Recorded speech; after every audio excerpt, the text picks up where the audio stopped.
Margaret Thatcher was a very strong and powerful and effective leader. How do Mhm. you think she would deal with Donald Trump right now? Gosh, can you imagine those two people in one room? That be extraordinary? The energy in that room, good and bad, or whatever you thought.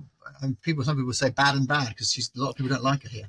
But I don't know. It's a good question. My answer, I think, would be that she would determine that this was the president of the United States, and that the British interest would be to make sure that there was a good relationship between her country and the United States, because that's very certainly in London is very, very prized, and there is a very close relationship historically. There's an important security cooperation between the two countries, and economically as well. So I think she would find a way to give as good as she gave, stand up to him when necessary, earn his respect.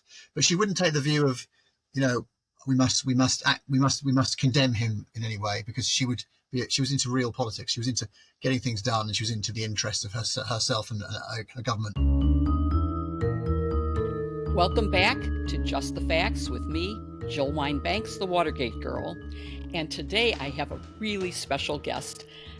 We've become friends because he called to interview me about one of my favorite witnesses of all time, Rosemary Woods, President Nixon's secretary is what she was called, although in fact she had much more power than just as a secretary. I think facts now are such an important element of what's going on in our country today, where we are so divided, where we have a multiplicity of news outlets, most of which are not fact-checked, that I want to do fact-checking. But I also have been looking for ways that we in America can deal with this. 2 weeks ago, I interviewed people from News Literacy Project, which is helping children to learn how to tell fact from fiction. And last week, I talked to Billy Ray, who is a phenomenal screenwriter and director, who has a great knack for how to message and is helping Democrats learn how to do better at messaging, what they should say and what they shouldn't say. Today, I have with me a fabulous British journalist and director and producer, and an author of, I'm going to hold it up right now, Why Are the Lying Bastards Lying to Me? Sorry, I don't normally say those words, but it is the title of his book, available on Amazon. And his name is Rob Burley. We first met because of his interest in Rosemary Woods. And we'll talk about that a little later, but he has been with the BBC as an editor of live political programs, and he is the author of this wonderful book, which really is an insight into what great political interviewers can and should do and how it goes. So I'm hoping that some political interviewers, some MSNBC hosts and CNN and everywhere else, even Fox News, I hope they're listening, and that he can help us find answers to the kinds of questions that we all have. So welcome, Rob. Thank you for being with us today. Thank you, Jill. It's lovely to be here. And we met, as I said, because you were working on a book about American scandals. And of course, one of the big scandals is Watergate.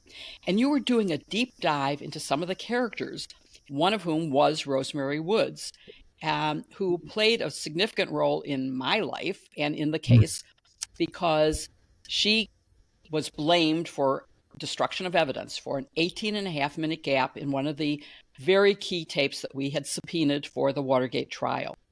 And you started looking into her, and I know because you're writing a book about this, or maybe a film, that you don't want to share all the juicy tidbits that you uncovered, and I don't blame you. Wait till the book comes out.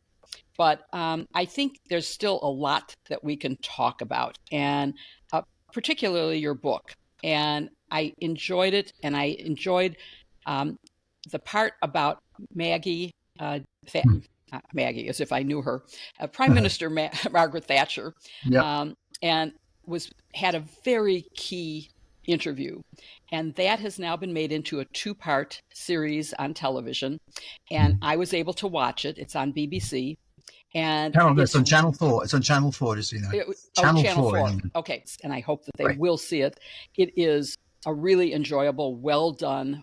And by the way, one reviewer of your book said this is the film, political drama at its best. And I agree, the drama is really powerful. So, first of all, Brian Walden was the interviewer. He was a former politician who got to know Thatcher when they were both in the House. And they became sort of, it's questionable whether they were friends or whether they just knew each other quite well. But he became her favorite interviewer until his final interview with her, which basically ended her career. So what made that such a critical interview, and how did it end her career? Okay, so just to say, the first thing is, if people are looking for it, it's called Brian and Maggie.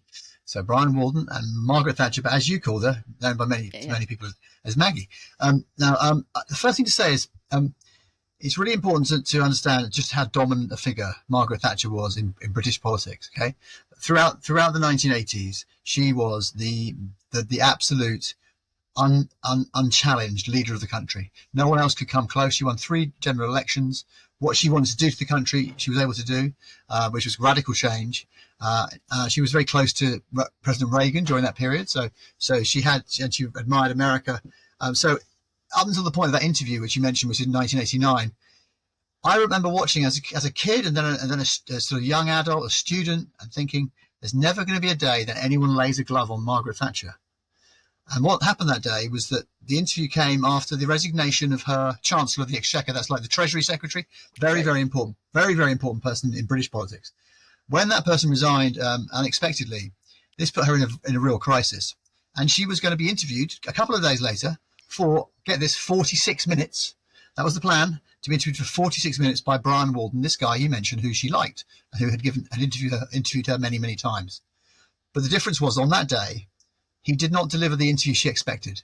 He went in for the kill, I'm afraid. I have to put it that way. It was a political moment that really we'd never witnessed before. The interview was so tough, so difficult for her, that in a sense she never really recovered from it, because finally we'd seen a chink in the armor. And once that happens, it's difficult to regain that. And she always felt, and she was right, vulnerable to the men who surrounded her as a female politician who'd reached the very top, who she felt would act against her the first chance they had if something went wrong. And that is kind of what happened after that interview. So I want to stop you and ask you about one thing you just mentioned, which is she was the most powerful politician. She was the prime minister. America still hasn't had a president who's a woman. No. And why do you think England has been ready for this and she's not the only one now? There was a very short-lived prime minister who was a woman recently. And another one, and there was another one as well, Theresa May, also for about two or 3 years. That's right. Yeah. Okay, so you've had 3. We've Correct. had 0. 2.5. Okay. Yeah, well, she was prime minister. She just didn't last very long. No. But neither did her predecessor. No. So why is it okay in England and not here? Do you see, and you did, I should mention, you did study American politics as part of your, I think, undergraduate studies, right? Yeah, I went to Champaign-Urbana as it happens, which I think you know. I think you attended. Yes, of course, that's my school. Yeah, and so I did. And so why? It's a very good question. I mean, well, I think one thing I uncovered, and this may seem strange, but it sort of answers the question, I think, is that in Britain there's a sort of archetype, a kind of idea of a certain kind of woman who is regarded as capable. And the nasty way people would term that person would be like a battle axe, a tough woman who would stand up to men. And there was actually a situation comedy, so like a TV comedy show called The Good Life, which was on TV back in the 70s. I used to watch it, and it had in it a character whose name was Margot, not Margaret, but who sort of embodied the idea of a suburban, right-wing, sort of battle axe kind of person. It's a sexist term, but that was kind of the way that they were talked about. It's not a nice term, but that was kind of the archetype that existed, I suppose. And in this situation where she emerged, the country was in a real mess. That things weren't working. The 70s. I mean, the 70s was a challenging time economically for everybody. And the Carter administration didn't have it easy in the late 70s, and neither did the Labour Party administration in London. but she was determined to do something about it, and all these slightly pathetic men around her were going to be sort of dominated by this woman who didn't really, take any prisoners. And it was that sort of toughness and that archetype that I think in an extreme circumstance got her over the line. And the interesting thing as well I discovered was that on the doorstep out there when people were banging on the doors trying to get people to come out and vote, this image of Margot from The Good Life was something they would mention to voters. Really? They would say, they said she's a bit like Margot from The Good Life when people were worried about the idea that a woman was going to be the prime minister. You could trust Margot more than her husband and all those other useless men on the show. And so this was an idea, and in a way she did encapsulate that. A suburban conservative woman of a certain type. You don't want to mess with her. She's tough. Okay, so that I think was the image that she was able to project. And then of course when she got the job, whatever you thought of her politics, she was highly effective. Yes, and so what's interesting is that you all also, and I just want to say, let's see, on page, you talk about some of the press coverage, because I have personally been the victim of sexist press coverage where headlines read, mini-skirted lawyer today did X in court. They said what I wore before what I did. And it's demeaning and disgraceful. I think that Kamala Harris in this election cycle was treated horrendously by the press. She was horrible. And you do mention that at one point you said, most of all, he's worried about, this is someone who's trying to help her deal with a bad situation in 1983. Most of all, he's worried about her exploding bouffant, which is over the top in more ways than one. That's a reference to her helmet hairstyle, which was sort of a hairstyle of the 70s. I'm sorry to say, I had one too. He thinks the hair is ominous. Women's hair, like their clothes, he writes in his memoir, can be soft and soothing or striking and provocative, the outer image signaling the inner mood. And I know that it's true that people are judged by what they wear, but unfairly. No one talks about if a man is wearing a bow tie or is wearing a blazer and jeans or a pinstripe suit, but they will talk about women. Is that still true in England, where the clothes and appearance play a role? Yeah, it's absolutely still the case. I mean, so for example, Theresa May, who we mentioned a little while ago, who was prime minister for a short period. She once wore a pair of leopard skin print shoes, okay, on a stage when she was making a speech, and it became the thing of the kitten heels, and it was referred to all the time. It was it was just something to say, and it was said often about her, and it was kind of it was that subtle thing of like they would openly say the rules are different, but clearly they were, because there would be comments of that sort made. And that still happens, and I do think, the fact is, it looks like America is very determined not to elect a woman president. They've had the opportunity and they haven't taken the opportunity. Once the line is crossed, as it were, I think it becomes easier because it's proven that person is of course highly competent, and that person must be judged on what they do rather than anything else. But remember, Mrs. Thatcher, who was not a feminist, okay, she did not respond. Like many women of her generation, I mean, she was actually born in 25, so it would be 100 years this year. She wasn't very much younger. Wow. She was not too much younger than Rosemary Woods, who we were mentioning, who was born in 1917. So she came from a generation that responded to their challenges as women, to overcome the challenges, of course, but not to extrapolate from their experience outward to other women and to the sort of structural problem with sexism or whatever. She just believed in doing it. But she also, as I said earlier, she believed that the men would come and get her if she made one mistake. Yeah. Okay. She'd be allowed one. That is true of women in my generation. I know that as the first in many of my jobs, I always felt if I made a mistake, they were going to say, well, women just can't do the job. We'll never hire another woman. And I carried that burden, and I'm sure that she did. Obviously, she was much ahead of me. But it hasn't it hasn't gone away even yet. And I think you note that in your book, which I found extremely interesting. But this also raises an issue. Margaret Thatcher was a very strong and powerful and effective leader. How do Mhm. you think she would deal with Donald Trump right now? Gosh, can you imagine those two people? Those two people in one room? Can that be extraordinary? The energy in that room, good and bad, or whatever you thought. And some people say bad and bad because a lot of people don't like her here. But I don't know. It's a good question. My answer, I think, would be that she would determine that this was the president of the United States, and that the British interest would be to make sure that there was a good relationship between her country and the United States, because that's certainly in London is very, very prized, and there is a very close relationship historically. There's an important security cooperation between the two countries, and economically as well. So I think she would find a way to give as good as she gave, stand up to him when necessary, earn his respect.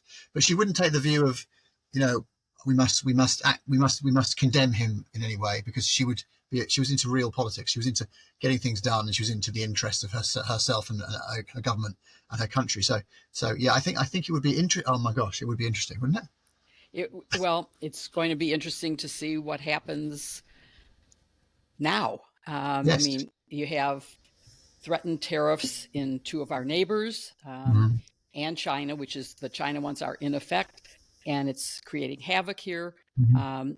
And so it's interesting to see how Well, Trudeau and the president of Mexico are handling these kinds of threats. It would be very interesting to see how, yeah, and of yeah. course, we saw how President Trump, when he in his first term, treated your queen with total gaffes about proper protocol. But anyway, Well, let's. Joe, just to say quickly on that, on the previous thing there. So Keir Starmer is the British Prime Minister.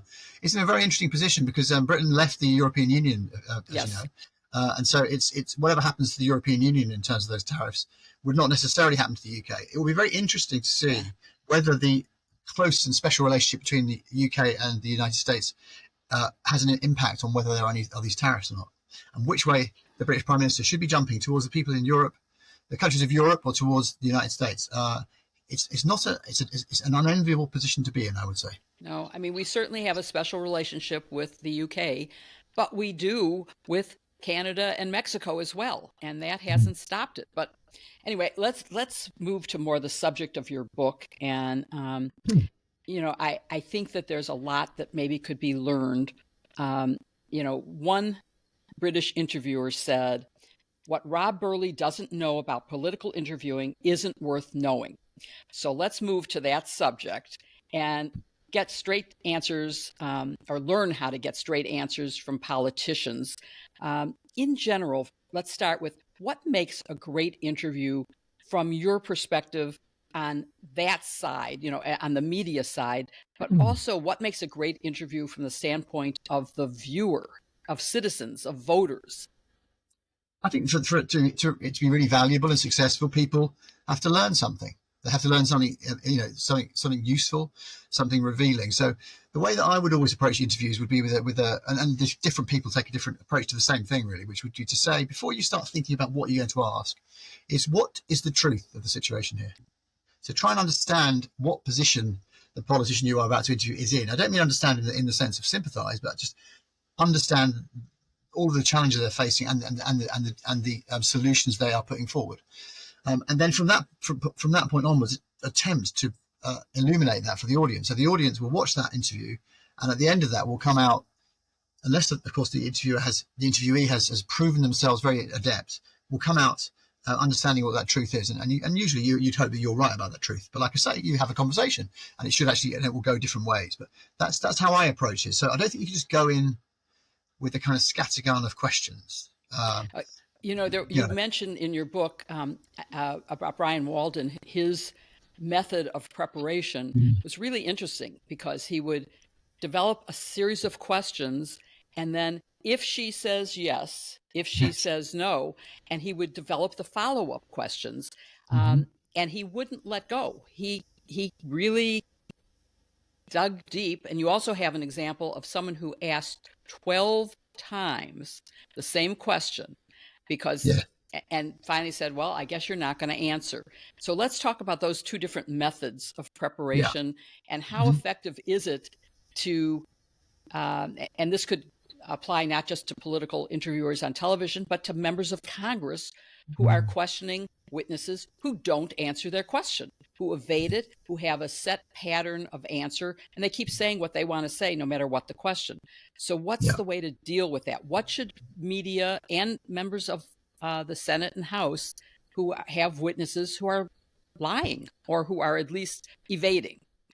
How can you deal with that? Yeah, I mean, clearly, to some extent, it depends on the rules of the game that have been agreed. I mean, if the agreement is that you ask a question, they answer, and then we move on, then you will get literally nowhere. You don't have any chance in that. If you do, however, have the opportunity to actually engage and come back and forth, then there's two things you can do. The first thing, and it relates to what you said about Brian Walden, is prepare. Okay, and this would be true, like you say, for members who someone's testifying and they have to get somewhere with them. Prepare. And know that material as well as that person you are talking to knows it. So Brian Walden was an extraordinary purveyor of the arts because, like you say, I have one. It's deep in my attic. I can't get it, but it's this thick, and it's a document that would say on the first page, question 1, if the interview says, like you said, A or B, and you follow to page 16, and then it's page 24. And the only way that would work, you couldn't do that in the studio. You couldn't be looking at pages. So he would memorize it. Okay, so he had a photographic memory, people said, and he was able to memorize and internalize that so that he could deploy it when he was interviewing the person. So he's extremely well prepared. Most people, there's a guy called Andrew Neil who's probably the best interviewer running currently in the UK, arguably in the world. He's a phenomenal interviewer, and he just has a piece of paper with a list of questions, and supplementary questions are important. So that's important. The other thing to do, I think, if you do that to your best ability, and you come up against the repeated answer that doesn't really address things, is do what that guy you just mentioned who asked it 12 times. You don't necessarily need to ask it 12 times. You maybe should ask it, Andrew Neil says 3 times, that's enough. Yeah. And then you call it out, okay? You don't say, thank you very much. You say, for the record, if you're in the situation now, I've asked you and you repeatedly do not do the American people the honor of answering the question. You evade it. You use all sorts of tactics. People will have heard you. And leave it at that. You see what I mean? So I think you had to call it out. Otherwise, it's normalizing it. We can't be normalizing. There's way too much of that going on right now. It's horrible. So you write in your book, which is part of the movie that people should see. It's a 2-part series. That Walden and Thatcher had a special rapport. They had gotten to know each other in Parliament, and then he left Parliament to become was he a presenter or an interviewer? I think he became just an interviewer. No, well, so in a way, there's not really a distinction between the two. Oh, there isn't. Okay, I thought a presenter was like our anchor as opposed, but okay, he was an interviewer, and that may have tricked her into this final interview, but he made it seem like and not made it seem, I think he actually did, according to your book, want to hear what she had to say, and she wanted to tell him what she wanted to say. And that seems to be very rare these days, where it's now politicians know what they want to say, and they don't care what you want. They are going to say what they say. How can an interviewer, other than by asking the question again and again and saying, well, you didn't answer my question. I understand what you were saying, but I still want an answer to my question. How can we get it so that we're getting facts, so that people can make judgments in voting based on actual facts? And then as a follow-up to that, how do we get those facts to people who are only listening to, for example, in America, Fox News, or only to MSNBC? How do we get what are genuine facts to be understood as such by a large swath of America? Jill, that's probably the toughest question. The toughest couple of questions you could ask anybody. I mean, the answer to that is there is no magic wand. There is no magic wand. I mean, in terms of the first bit, the only way this works, and the thing is, we used to have it in Britain. That's the thing, and it's changing. It's moving in the direction, frankly, of what you have here in the US, where you are in the US, is is that both sides need to recognize the value of this, because what Mrs. Thatcher did, as you say, that that period they were talking on television, that went from 1977 to 1989. Okay, Wow. so that's 12 years of talking over, intermittently. Yeah. So there was a lot of time to really open up and talk, and because she recognised that it was important to talk to the country, and she recognised his right to ask her questions, and equally he recognised that she had a right to answer the questions and to talk about things, develop themes. Then those two things came together. If you don't have that culture, and I don't think, I mean, in American political culture in terms of television media, it's never really been that much about robust interviewing in my knowledge of it. I mean, there are very few occasions that's possible. Sometimes when there's a crisis, somebody will, a candidate or a president might decide to go on TV and try and argue for their career. Like I'm thinking of Bill Clinton and Hillary going on in 60 Minutes in 1992 or whatever. That kind of thing can happen, but routinely the culture of having those tough interviews doesn't really seem to be there. The only other thing you can do, I guess, as a channel is to say we're not going to stay on that speech, because we can't. We're not here just to leave unfiltered access to things that may be untrue or certainly are partisan. We need to have time to analyse them and show, sort of try and help our viewers understand what's going on. So that's one thing they can do. But again, you then fall into the thing of partisan media, because here in the US, where you are in the US, it seems to me anyway, as an outsider, you have truth for one section and truth for another section of society. So there's no shared truth. There's just a competing truth. That's, yeah. I remember during Watergate, there were only 3 networks. There was no social media. There was no cable news. And all 3 networks had the same facts. There was debate about what the policy implications were. And we even had a show called, it was Bill Buckley and Gore Vidal debated. Yeah. And it was a very educational, civil debate where you would go, oh, I didn't think of that. And you would listen to very well articulated, but very different points of view. We don't pretty much have that anymore. And you're right. People choose what they already believe to listen to. And the problem is that I know from looking at, for example, the underlying documents, I don't just listen to a news report of something happened.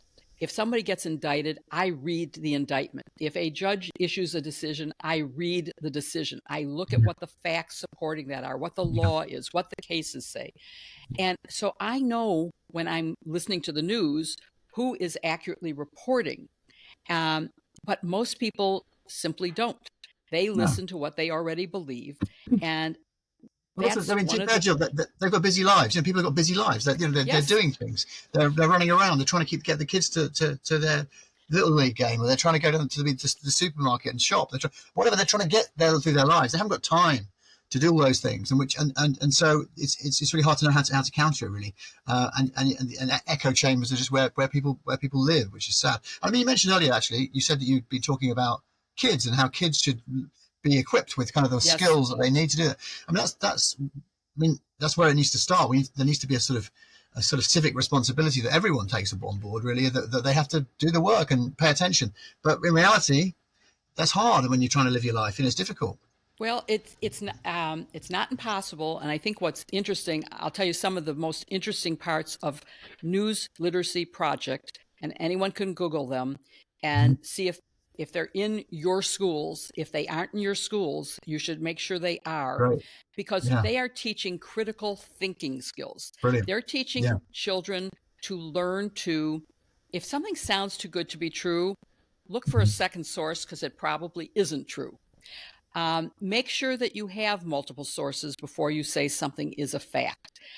They're really training how to determine what you're reading, whether it's true or false.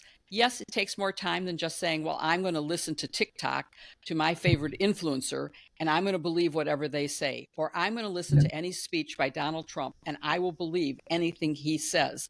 Even though I saw that January 6th riot, and I saw his people hurting the police. I saw it with my own eyes, but he says it was nothing. So I believe that. We have to get past that. We have to get people to Yeah. believe their own eyes. It's especially critical right now. In the last few weeks, America has done a big turnaround, and Sure. he is getting away with, and now is saying, and I don't care what the courts say, I'm going to do what I want. They can't tell me what to do. So we need to find some ways that we can make people see what is obvious in terms of fact. And there are only one side to any fact. There aren't alternative facts, no matter what Kellyanne Conway or Donald Trump says. There aren't. By the way, talking to previous guests, I saw the recent episode with Billy Ray. Very interesting, actually, because over here in the UK, I run a show with Andrew Neil, and we try and talk about American politics. And we found it very hard to find any Democrat that I found who was as clear and honest as he was to you. Yes. He really told it like it was about how big a hole the party is in and what they have to do. And I think that's another kind of honesty that I think is necessary, because I think the other approach to Trump, it didn't work out too well. I think there's a lot of thinking to be done. So I think that was good. I just want to say I endorsed that particular episode, because it was very strong, and we'd like to get him on the telly, on the radio, on the TV over here. Well, you should. He's a brilliant. He's wonderful. And so anyone listening to us today, go back and look at YouTube for Just the Facts with Billy Ray, and Really I think stuff. you'll enjoy it. So before we run out of time, and I want to make sure we cover everything, is television a better way to hold to hold politicians accountable than anything else? Because there is some suggestion in your book that television is better for scrutiny than Parliament or Congress. So what do you think? I do actually believe that. I mean, I never found myself, part of it's personal. I never found myself drawn to Parliament and parliamentary procedure and all those things. I remember I worked in Parliament when I was in my early 20s, and I didn't really enjoy it. I didn't really feel that anyone in their questions, it was just a performance. It was just I will say something, then I will say something, and there'll be no real interaction that will get you anywhere. If you are in a TV studio and you've agreed to this, well, thank you. Yeah. And you're in there for half an hour, 45 minutes in the case of that day with Margaret Thatcher and Brian Walden. You're going to have to engage. You're going to really have to lock eyes, and you are on TV. There is no hiding place. That's a good thing in many ways for you, because you can expound your theories and ideas, and maybe the country will come with you. But there's a risk involved, because you need to be able to stand up and argue and make your case and win. And so it's a great thing if people will do it. But obviously, I understand from all the things we're talking about, there's a reluctance here to do that. There's a great reluctance in America to do that. It would serve us all as citizens better if politicians and the media could find some way to do that. But even to be honest, even the presidential debates often, it's just restating, sound bites. Nothing happens often. Sometimes it does, but not often. Not often, I think, is definitely the case. At the end of your book, you talk about some rules or guidance for 3 different categories. One is for politicians, one is for interviewers, and one is for the voters. And let me start with the voters, because I don't think we pay enough attention to the responsibility of voters. And, there are sometimes I hear voters interviewed right before an election or right after they have voted. And I go, that person should not be allowed to vote.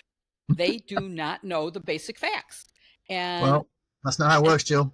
I know it isn't. And I seriously don't want it to, but I would like to find some way that those voters could be educated and understand.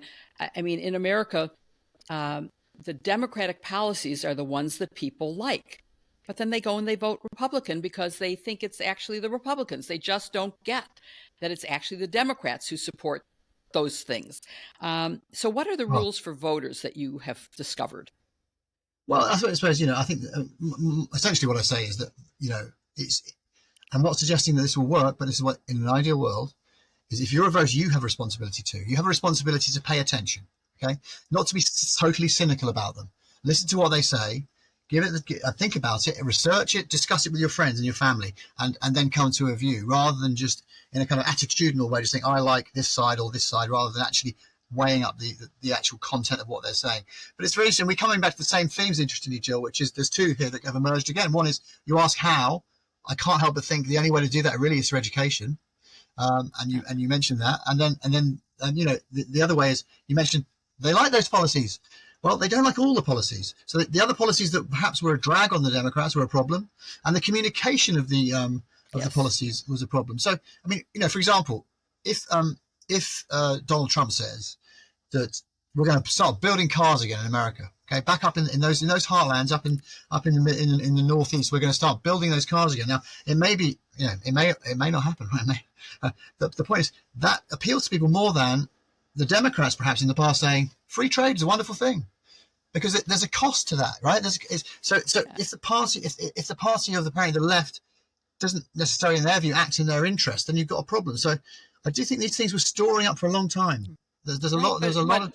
But how do we show people that in the Biden administration there were factories built, and in the Trump administration, number one, the first Trump administration, there weren't? That the infrastructure week never happened during the Trump administration, number one, and it has happened. It did happen during the Biden administration, and now they're shutting down. Donald Trump is stopping everything that happened under the infrastructure bill. So how do we get people to understand that what he says is the opposite of what he does? Well, it's a brilliant question, but it turns out that saying that hasn't done the trick, has it? I mean, just saying it. Right. So that's really hard. I mean, it was interesting to me. I came over to the US in May, and I spent time. I just talked to people, and they all felt worse off. They said we're worse off, and because we're worse off, we're going to have to go back to Trump, and that's this is in Ohio, and Ohio has become basically a Republican state, but even so, these are working class regular people, and it said to me that those as ever those are the fundamentals, and that's what they felt. So, I mean, there's a lag there between inflation being high and then other things coming through that they maybe would have appreciated, or there's a communications problem. I mean, look, let's be honest. You had a Democratic president it wasn't particularly dynamic at that point. Okay, so there was no dynamism to Joe Biden in the White House in that last period for a long time. It was a hard thing to even watch any of, I found, because he was not in a good way. And in reality, I always think this is true, and often in Britain, particularly the Conservative Party, are good at this. There's a kind of ruthlessness when it becomes obvious that something isn't going to work. You don't wait till the 11th hour. You don't wait until you've done a performance like the performance he did in that debate. You've done something about that a long time previously. And that's what should have happened, I think, if the Democrats were to have a chance. So in the end, they just got, I don't think she was the best candidate. I think she, like you say, I agree with you that she got the usual sexism, but I think she didn't have very long. I would have think it would have been better if it had been even a short contest of some kind, might have enlivened it and interested people. Lots of things were going against the Democrats, and some of it has to be self-inflicted. I mean, you can't have no energy, I don't think. I think people just think nothing's happening and it's getting worse, and let's go back to the other guy. Everything you're saying is true, but it is also true that there was great disinformation, misinformation, misunderstanding of what was going to happen.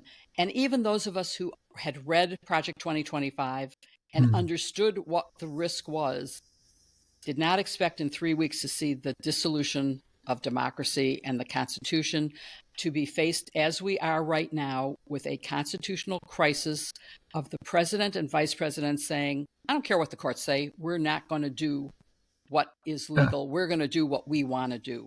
That's where America is now. Are you surprised? I mean, this seemed to me from the outside, this was the highest stake election you could imagine. Because if Donald Trump were to win and be vindicated effectively in his own mind, then anything could happen in that second term.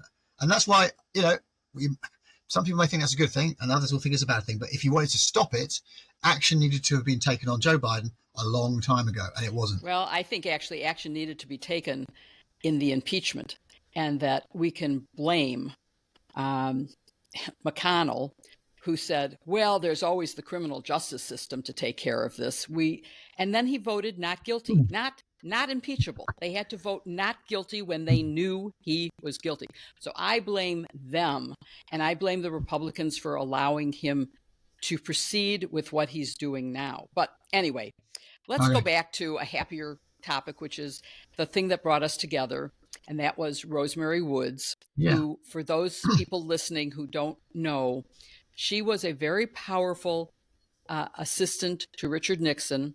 She actually was an advisor to him in many, many ways. And I've listened to many tapes of her conversations with him where she was giving him advice on how to proceed with political matters, not technical matters. And how did you end up getting interested in this American secretary? What brought you to her? It's kind of long. I mean, there's long and short versions, but the short version, I guess, is that I've sort of fell in love with Watergate as a story as a kid in the 80s. I lived. My mum and dad. My mum. There was probably I think maybe, let's say there were 1,000 books in that household that I lived in, and 950 of them were my mum's. So it's like the small amount of books my dad owned about history and politics, and amongst them were the 2 books of All the President's Men and The Final Days. So it was all there, right? It was all there. So this story, interested me, fascinated me. And as I dug into it, this is a story about all the president's men, right? So it's always men. Yeah. Apart from the first family, it's men. And apart from Rose. And the more you dig into the Rose story, the more fascinating she becomes, because who she was is people find difficult to answer, because as Nora Ephron wrote a piece about her actually at the height of Watergate, and she talked about it, and she said, is this, in a sense for me it came down to it's the 5th Nixon, which she was described as that close to the first family that she was the 5th Nixon. Yes. And that meant some degree of political involvement, and then there was a version of that which was sort of Aunt Rose, which was the more traditional feminine idea of what she was. And actually, which one was she? She was very, very careful about the way she projected herself. She was very famous for a period. I mean, you obviously were closely involved when she reached that moment. I mean, without getting into it, it all involves these tapes and transcribing tapes and saying, I may have accidentally erased this tape, and how I did it. And it was this, and she showed you, and it's a long story, but it's a centerpiece of your brilliant book, which I love, and I recommend to everybody, The Watergate Girl. Thank you.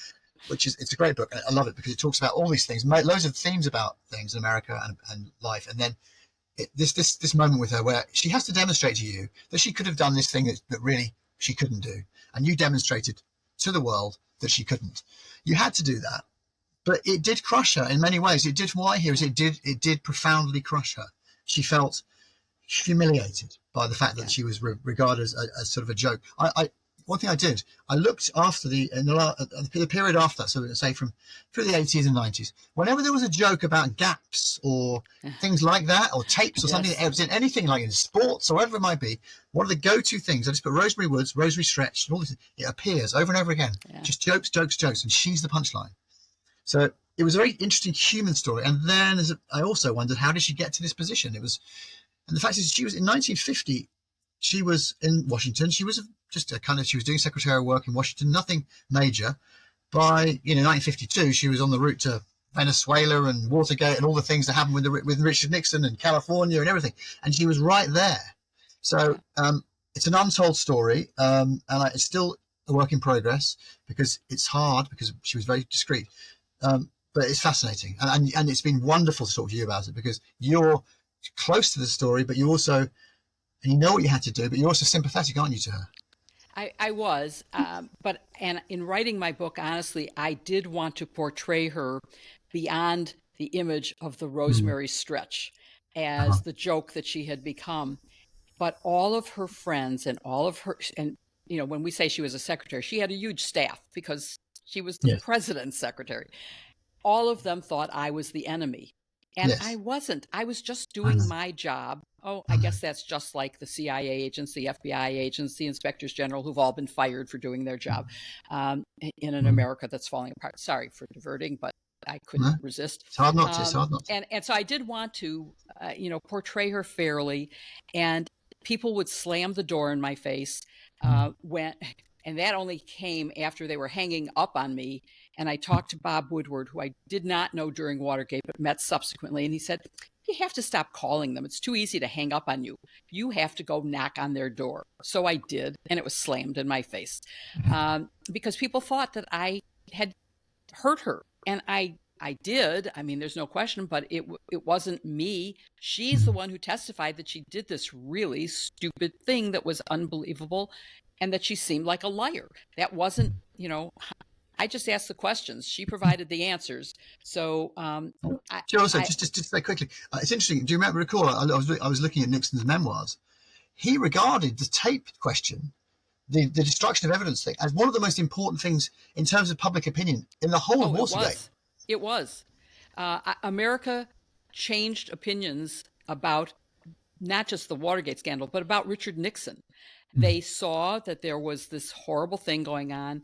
It's what allowed a bipartisan vote to impeach him, and to the members of the Republican, the top 3 members of the Republican Party going to him and saying, if you don't resign, you will be convicted at a Senate trial.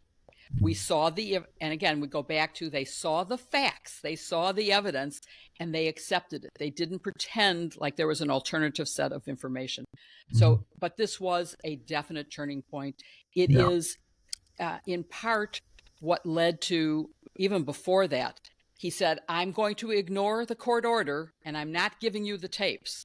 And the American public, and this is instructive today, if you're listening, instructive for you, the American public rose in disgust and started sending letters. We didn't even have the internet. They sent bags, huge canvas bags of mail to our office, the Watergate Special Prosecutor, and to the White House. And Nixon was a good enough politician to say, I'm done. I see the writing on the wall. And he, 3 days after saying, I'm not going to give you any tapes, and firing the special prosecutor, through firing his attorney general, his deputy attorney general, and letting his solicitor general become the acting to fire Cox, America rose in protest and said, you can't get away with this. And so he gave us the tapes, which of course is what ended up leading to his final demise. But I hope America rises in protest to what is going on now. Every day, when I saw the front page of the New York Times with the USAID sign being removed, he has taken away a congressionally mandated organization that is funded. He's pretending like he could ignore the Impoundment Act and the power of Congress, which has the power of the purse in America. He's just ignoring it. I'm not going to release that money. Sorry, all done. So we're in serious problem. I hope America will rise to the occasion. You're talking now about the Saturday Night Massacre, when Archibald Cox was the special prosecutor, and he was removed, and he was regarded, as I understand it, then by everybody who saw him as an honourable man and a likeable man and someone who really should be respected. A man of great ethics. Right. Okay, but I guarantee you, in today's environment, the same situation, his reputation would already have been trashed. Right? There would have been a concerted effort on the part of his enemies to absolutely discredit him, so that people felt, well, yes, one or the other, I don't know which way to jump. And rather than what it was, which was a president overreaching and trying to stop a special prosecutor, and everyone saw it for what it was. If you've already discredited that person, then it's not going to be the same outcome. Well, let me say 2 things about that. One, there are very few people in the world who were more respected than Archibald Cox, who was a man of great ethics and dignity. I'm not twisting that, by the way. But there also was not the social media that we have. And we basically did not talk to the press about the case. But we had a press officer who made us, all of the lawyers, talk to the press about us as people, so that people would know who we were and see that we were out to do good. I think one of the mistakes, for example, that the Mueller team made was no one. Andrew Weissman, we all know now, but during the investigation, none of them talked to the press. So we didn't know whether they were trustworthy. And I think that that's something that has went amiss, that we need to have some way of communicating to the press who and what we're doing, and that it would have been better in the Mueller investigation if there had been some personal, not talking about the case. That would be totally wrong. I'm not saying you should ever reveal anything during the case, but Yeah. I think there is something to be said about going, forward. And I'm not sure what the answer is either. No. I'm going to keep on looking. This show is dedicated to finding facts and keep going. solutions. I want to keep finding the solutions. If anybody wants to write to me, please do through my website, jillwinebanks.com, and let me know who you think has some answers. I'm looking for someone who knows the Senate rules, who can tell me how the Senate can stop this, how the House can stop this, how Democrats can delay the consequences of what's going on, what to do. I'm going to be on the Joy Reid show tonight talking about what to do if the president just ignores court orders. How can we enforce them? The court doesn't have an army. He does. What are we going to do? And there has to be an answer, or else we're going to see a world record dissolution of a really strong and wonderful democracy. So I'm hoping that someone out there listening to me now will send me the person who I should interview so that I can find out what to do. I'm on the hunt for that person to find the answers for all of us that we all want to know. And in the meantime, we thank you for, again, I'm going to hold up your book, Why Are the Lying Bastards? And also, by the way, your subtitle is Searching for the Truth on Political TV. My subtitle is Fighting for Truth and Justice Against a Criminal President. So we both are fighting for truth. And that's what I'm going to keep on doing. And I know you are. And good luck with your, I hope, upcoming book about U.S. scandals, including Rosemary Woods, so that everyone can find out all the interesting things you found about the woman who escaped Sebring, Ohio, to go to Washington. All I could ever find out was that she left because her boyfriend, her fiance maybe, had died. And she was so sad that she left Sebring and the China factory where she worked and came to Washington, and the rest is history. Thank you, Rob, for being with us, especially because I know it's very late for you since you're 6 hours ahead of us. And so I hope you'll get some sleep, and I appreciate you joining the show today. Thanks, Jill. Take care.